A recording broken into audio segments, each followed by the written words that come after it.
Assalamualaikum warahmatullahi wabarakatuh. Jumpa lagi dengan AAF Official Channel. Nah, kali ini kita bahas yang agak beda dari biasanya, yaitu soal COVID 2019.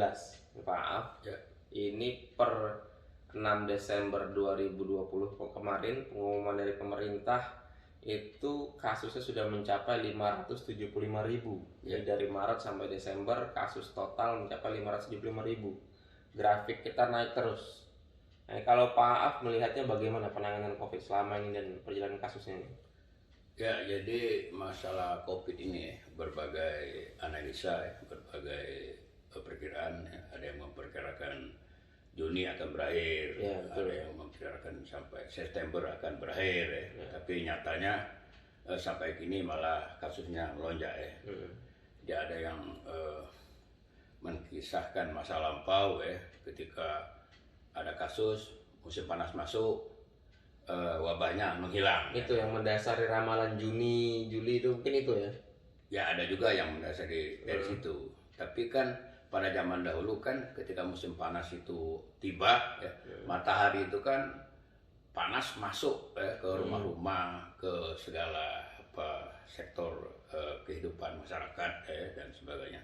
Nah kalau sekarang panasnya datang itu ketika musim panas, matahari itu nggak bisa nembus rumah, nembus gedung, karena gedung-gedung dindingnya tebal-tebal rumah juga tebal-tebal dindingnya.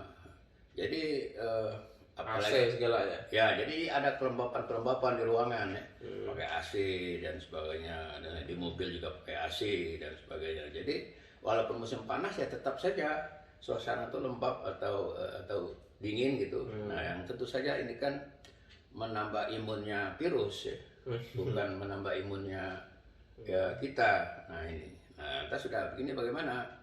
Apakah kita mau kembali seperti dulu dengan PSBB ketat tapi dengan risiko bahwa banyak warga atau masyarakat kesulitan mencari nafkah, rezeki. Ada bapak yang tidak sanggup membelikan susu anaknya dan sebagainya ya. Juga ada pemasok sayur dari desa-desa kesulitan masuk ke kota karena dulu ada SIKM dan sebagainya kan. Itu. Jadi apakah kita harus mau seperti dulu?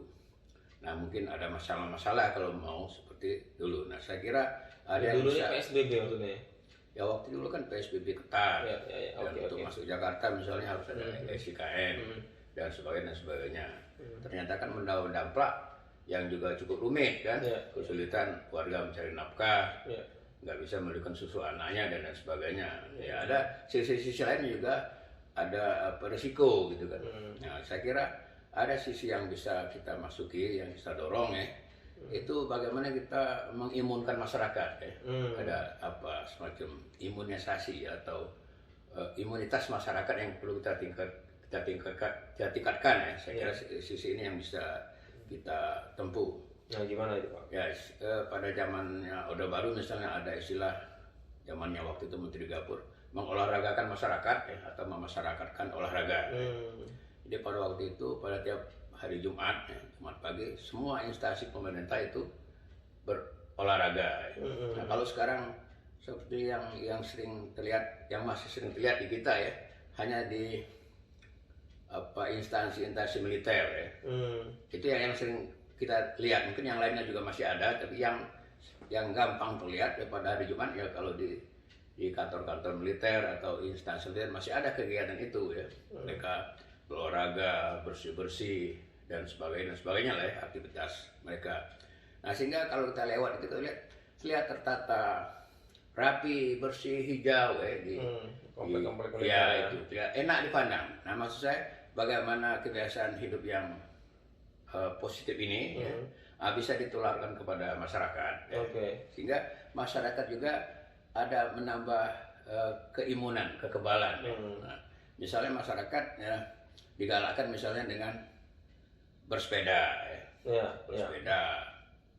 Nah, bersepeda ini kan sudah ada dulu disosialisasikan, tapi sepertinya kan tersendat Ya, betul. Nah kalau mau ngelihat bagaimana sukses misalnya suksesnya Program gitu.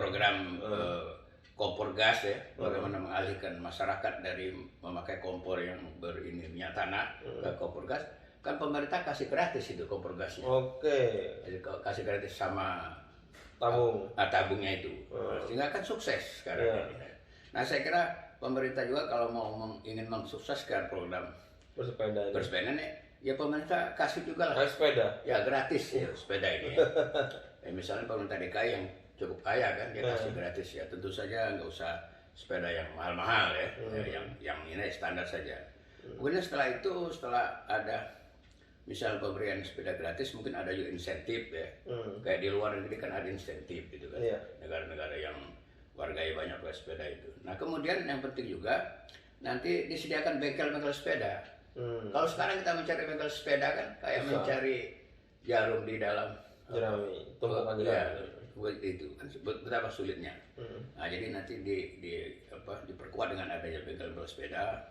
Bila perlu bengkel-bengkel pemerintah ya yang sekarang ada, ya ditambah salah satu bagiannya adalah bengkel atau tempat reparasi sepeda. Jadi gitu. Dia orang mau bersepeda nggak susah. Nah kemudian juga misalnya memudahkan masyarakat untuk dalam rangka kebugaran tubuh ya. Misalnya olahraga menggerakkan badan apa saja. Nah pemerintah kasih fasilitas. Nah, kan ada fasilitas kebugaran tubuh yang milik pemerintah ya. Yang saya kira untuk saat ini ya rakyat biasa dibolehkan untuk menggunakannya. Kalau di Jakarta Timur ya setahu saya di kantor wali kota Jakarta Timur itu ada lantai 11 serta lantai berapa itu ada fasilitas kebugaran di sana. Gym gitu ya? Ya jadi memang hanya memang diperuntukkan bagi ASN ya personil atau aparat pemerintah DKI. Nah sekarang mungkin sudah bisa dibuka ya, dibolehkan warga dalam rangka kebugaran ini memperkuat keimunan. Juga misalnya fasilitas yang ada di kecamatan, di kelurahan, di tingkat RW, misalnya digalakkan kembali apa yang sering kita lihat senam segaran jasmani, senam bersama, tapi ya tetap jaga jarak, ya, jangan sampai berkerumun, nah, begitu. Jadi inilah menurut saya yang penting yang bisa kita lakukan baik secara sendiri-sendiri maupun melalui subsidi pemerintah ya, dengan menyediakan fasilitas yang bisa menjadikan tubuh kita imun. Jadi menurut saya fasilitas atau subsidi dalam bentuk yang tidak langsung seperti ini ya, memberikan kemudahan dalam rangka mengimunkan tubuh, ini lebih baik daripada kita memberikan fasilitas langsung dalam bentuk sembako misalnya. Ya bisa saja dalam bentuk sembako, tapi itu khusus untuk orang-orang yang memang sudah tidak produktif lagi ya. Yang sudah manula ya bolehlah itu dalam bentuk bantuan langsung. Tapi kalau untuk yang muda-muda yang masih produktif, saya kira ini yang perlu disubsidi. Subsidi bagaimana memudahkan mereka untuk mengimunkan tubuhnya, mengkebalkan tubuhnya dengan kebal ini sehingga dia bisa bekerja lebih produktif dan lebih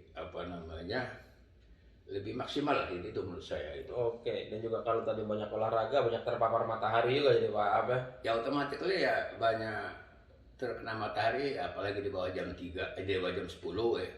Atau juga kalau sore jam 3 ke atas misalnya bersepeda. Ya kalau kita rumah dengan kantor dekat ya jalan kaki saja ke kantor. Atau kalau enggak ya agak jauh misalnya bisa juga kita bawa sepeda itu naik bus ya, nanti terus sepeda lipat ya? Ya dilipat.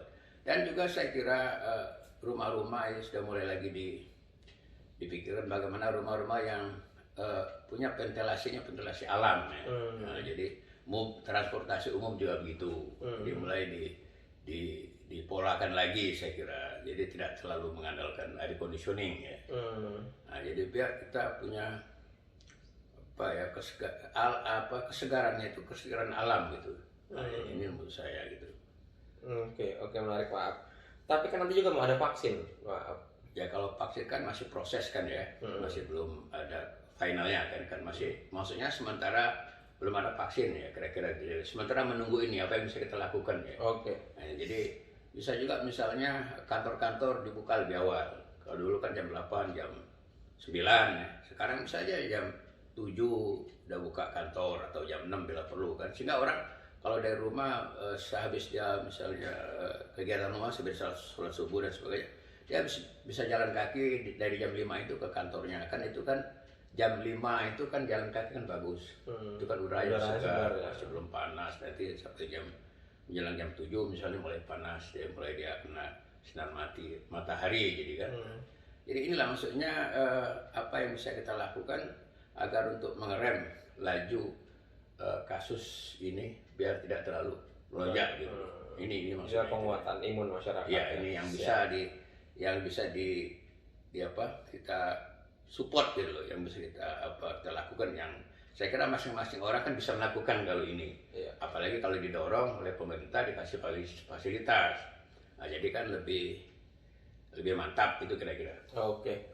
Terima kasih Pak Af. Ini menarik masukannya. Mudah-mudahan sampai ke telinga pembuat kebijakan dan jadi masukan untuk menahan laju kasus COVID-19 di Indonesia. Kalau Anda tertarik dengan masukan ini juga bisa menyampaikan ke pemerintah dan juga bisa mensubscribe ataupun like video ini agar Anda mendapat informasi terbaru dan perspektif dari AAF Official Channel. Sekian dari kami. Assalamualaikum warahmatullahi wabarakatuh.